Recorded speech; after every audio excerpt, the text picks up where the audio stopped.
बांग्लादेशी दादा ना আসলে না কলকাতা সব ভুকা মরে যাবে। 8 रुपए किलो प्याज बेचा है 4 दिन से खेत में। বন্ধুরা, থাকবে না ময়ূকরঞ্জন, থাকবে না ময়ূকরঞ্জনের বাড়ি। ময়ূকরঞ্জন এখন বিপদে রয়েছে। বাংলাদেশকে নিয়ে উল্টাপাল্টা কথা বলে সে ভেবেছিল পার পেয়ে যাবে, কিন্তু বাংলাদেশকে বিপদে ফেলতে গিয়ে সে নিজেই বিপদে পড়েছে। বাংলাদেশের সাথে ভারতের সম্পর্ক নষ্ট হওয়ার পর রাস্তায় নেমেছে ভারতীয় কৃষকেরা। ভারতের পশ্চিমবঙ্গ ও মহারাষ্ট্র সহ বিভিন্ন রাজ্যে উৎপাদিত পণ্যের ন্যায্য মূল্য পাচ্ছে না কৃষকরা। এর ফলে চরম অসন্তোষ তৈরি হচ্ছে ভারতীয় কৃষকদের মধ্যে। বাংলাদেশ কলকাতার কৃষকদের জন্য বড় বাজার ছিল। সেই বাজার হাতছাড়া হওয়ার পরই কৃষকরা তাদের পণ্য বিক্রি করতে পারছেন না। তাদের পণ্যগুলো পচে যাচ্ছে, নষ্ট হয়ে যাচ্ছে। মোদি প্রশাসন ভেবেছিল বাংলাদেশকে বিপদে ফেলেছে তারা, কিন্তু এতদিন পর যখন তাদের আলু পেঁয়াজ পচতে শুরু করলো, তখন নয়াদিল্লি বুঝতে পারল হুমকি তাদের উপরই এসে পড়েছে।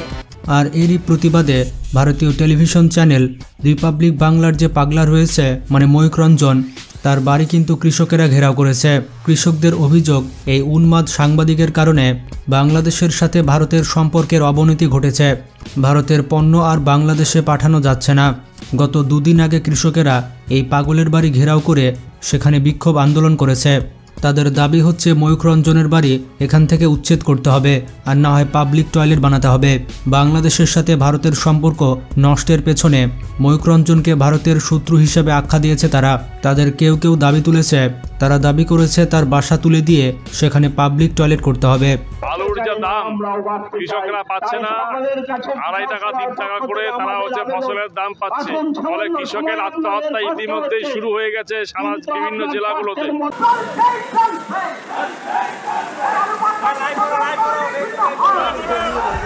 এই বিষয়টিকে কেন্দ্র করে পুরো ভারতে হাস্যরসের জন্ম দিয়েছে। এমনকি মোদি প্রশাসনও কৃষকদের পণ্য বিক্রি না হওয়া নিয়ে ব্যাপক চিন্তায় রয়েছে। এর জন্য তারা বাংলাদেশের সাথে আবারও সম্পর্ক ঠিক করার চেষ্টা করছে। বলতে গেলে ভারতের সিদ্ধান্তই ভারতের জন্য বিপদ ডেকে এনেছে।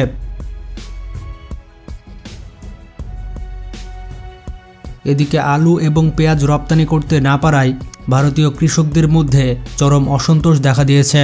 আর এ ধরনের আর্থিক ক্ষতি এবং মানসিক চাপ থেকে মুক্ত হতে অসংখ্য কৃষক আত্মহত্যার পথ বেছে নিয়েছে। ভারতের পশ্চিমবঙ্গ সহ মহারাষ্ট্র এবং বিভিন্ন প্রদেশের কৃষকেরা তাদের উৎপাদিত পণ্যের ন্যায্য মূল্য না পাওয়ার কারণে তারা ব্যাপক ক্ষোভ প্রকাশ করেছে। ভারতীয় কৃষকেরা দাবি করছে, রপ্তানি বন্ধ হওয়ার কারণে তাদের উৎপাদিত পণ্যগুলো 2 থেকে 3 টাকা দরে বিক্রি হচ্ছে। আর এত কম দামে বিক্রি করার কারণে তারা উৎপাদন খরচও তুলতে পারছে না। রাস্তায় আলু এবং পেঁয়াজ ফেলে তারা প্রতিবাদ জানাচ্ছে। ট্রাক্টর নিয়ে রাস্তায় শত শত কৃষক। ফসলের ন্যূনতম দাম পেতে আইন, কৃষকদের জন্য পেনশন, শস্য বীমা এবং তাদের বিরুদ্ধে করা সব মামলা বাতিলের দাবিতে আবারও আন্দোলনে নেমেছেন ভারতের কৃষকরা। এই সময় ভারতীয় এক কৃষক বস্তা ভর্তি আলু ময়ূকরঞ্জনের বাড়ির সামনে ফেলে দিয়েছে এবং তিনি সাংবাদিকদের বলেন, বাংলাদেশ আমদানি বন্ধ করায় এই আলু আমাদের 2-3 টাকা করে বিক্রি করতে হচ্ছে, যার ফলে এই আলু এবং পেঁয়াজ আমাদের রাস্তায় ফেলে দেওয়া ছাড়া আর কোনো উপায় নেই। পেঁয়াজ চাষ করে লোকসান হওয়ায় সরকারের কাছে অনুদান দাবি করেছেন কৃষকরা। এর মধ্যে এই মিছিলে প্রায় 20,000 কৃষক যোগ দিয়েছেন বলে জানিয়েছে ভারতীয় গণমাধ্যমগুলো। বন্ধুরা, আপনারা বুঝতেই পারছেন, পাশার দান পুরো উল্টে গেছে। যেখানে ভারত চেয়েছিল বাংলাদেশের কৃষকদের মারতে, সেখানে তাদের কৃষকেরা এখন না খেয়ে মরছে। এখন ভারত বাংলাদেশের বাজারকে হারানোর পর তারা মাথায় হাত দিয়েছে। আর তার উপরে আবার বাংলাদেশ পাকিস্তানের কাছ থেকে সবকিছু আমদানি করছে। বলতে গেলে তাদের বুকটা ফাইটা যাচ্ছে।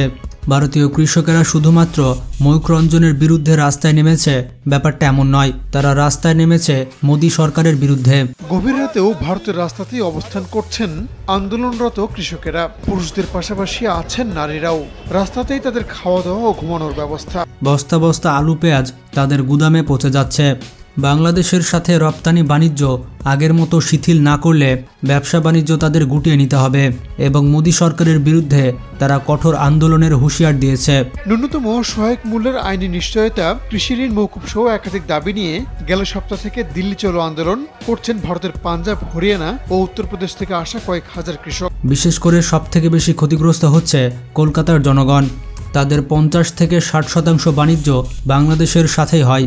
ক্ষমতার পালাবদলের পর বাংলাদেশকে শায়েস্তা করার জন্য উঠে পড়ে লেগেছিল ভারত এবং ভারতের মিডিয়াগুলো, কিন্তু পাকিস্তানের সাথে সম্পর্ক উন্নতিতে পাশার দান পুরো উল্টে গেছে।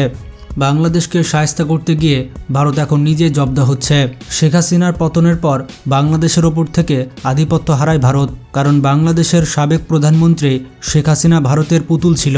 শেখ হাসিনাকে যেভাবে নাচাতো হাসিনা সেভাবে নাচত, কিন্তু এখন আর সেই দিন নেই। এখন এসেছে ডক্টর ইউনূসের সরকার। ইউনূস সরকার পাকিস্তানের সাথে সম্পর্ক ভালো করছে, যার কারণে চরম বেকায়দায় পড়েছে ভারত। রাজধানী নয়াদিল্লি অভিমুখী মহাসড়ক বন্ধ করার পাশাপাশি বিভিন্ন রাজ্যে বন্ধ করে দেওয়া হয় ট্রেন চলাচল। কংগ্রেস সহ ভারতের বেশিরভাগ বিরোধী দল কৃষকদের এই বিক্ষোভের সমর্থন দিয়েছেন। বন্ধুরা, ভারতের থেকেও আরও বেকায়দায় পড়েছে ময়ূকরঞ্জন। বাংলাদেশকে নিয়ে যে গুজব ময়ূকরঞ্জন ছড়াচ্ছে, সেটা যদি ময়ূকরঞ্জন বন্ধ না করে তাহলে তার পরিণতি অনেক ভয়ানক হবে। আর এটা দেখার জন্য আপনারা অপেক্ষা করুন। ভিডিওটি ভালো লাগলে বেশি বেশি শেয়ার করতে পারেন। আজকে এ পর্যন্তই। ভালো থাকবেন। আল্লাহ হাফেজ।